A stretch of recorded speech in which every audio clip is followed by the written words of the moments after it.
मोड आलेले मूग आणि वाटाणे यांची भाजी कधी तुम्ही ट्राय केली आहे का? तर नक्कीच ट्राय करून बघा. असली जबरदस्त लागते ना भाजी, एकदमच छान लागते. टेस्ट एकदम भारी लागते आणि सहजासहजी 2-3 चपातींचा काला मोडून एकदमच छान घरचे खातात.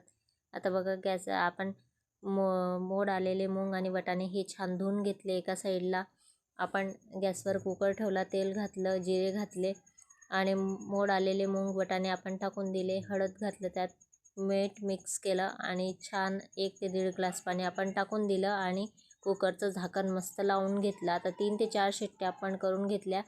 मूग आणि वाटाणे हे छान आपले शिजून झालेले आहेत. आता गॅसवर आपण तवा ठेवला. मसाला तयार करून घेणार आपण. खोबऱ्याचे काप आपण करून घेतलेले होते. छान रंग बदलेपर्यंत आपण त्यांना भाजून घेणार तेलात. आता लसूण आणि अद्रकचे काप ते पण आपण रंग बदलेपर्यंत भाजून घेणार.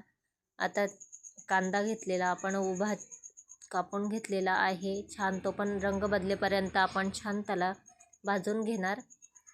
आता मस्त टमाटा घेतला आपण. टमाटा पण ते उलटी पलटी करून आपण छान भाजून घेणार. आता ते एका याच्यात काढून घेणार आपण मिक्सरच्या भांड्यात. मिक्सरच्या भांड्यात आपण काढून घेतलं आणि छान मिक्सरमधून आपण पेस्ट काढून घेणार. मसाला हा तयार करून घेणार. छान असा मसाला आपला काढून हा झालेला आहे. त्यात आपण कोथिंबीर पण मिक्स केलेली होती. आता दुसरी कढाई ठेवली आपण. त्यात आपण तेल घातलं, कढीपत्ता घातला, तेजपत्ता घातला, आपण हिंग घातली. हिंग घातल्यामुळे भाजीला एकदम टेस्ट छान येते. आता जो मसाला आपण मिक्सरमधून काढून घेतलेला आहे तो मसाला आपण त्यात टाकला आणि छान असं त्याला परतवून घ्यायचं.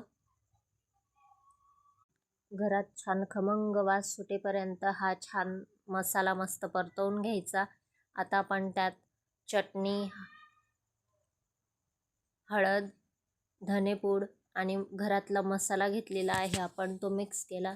चटणी तुमच्या सोयीनुसार तिखट फिकट जशी तुम्हाला लागेल तशी घ्या. आता मोड आलेले मूग आणि वाटाणे आपण छान शिजवून घेतलेले ते आपण त्यात मिक्स केले आणि आपण त्यात आता पाणी घालणार. पाणी पण जास्त मिक्स नाही करायचं. भाजी अशी घट्टसरच थोडी राहू द्यायची, त्यामुळे छान टेस्ट येते. आता अगोदर मीठ घातलेलं होतं त्यामुळे आपण थोडंसंच मीठ घालणार आहे. वरून कोथिंबीर छान टाकून घेतली. एकदम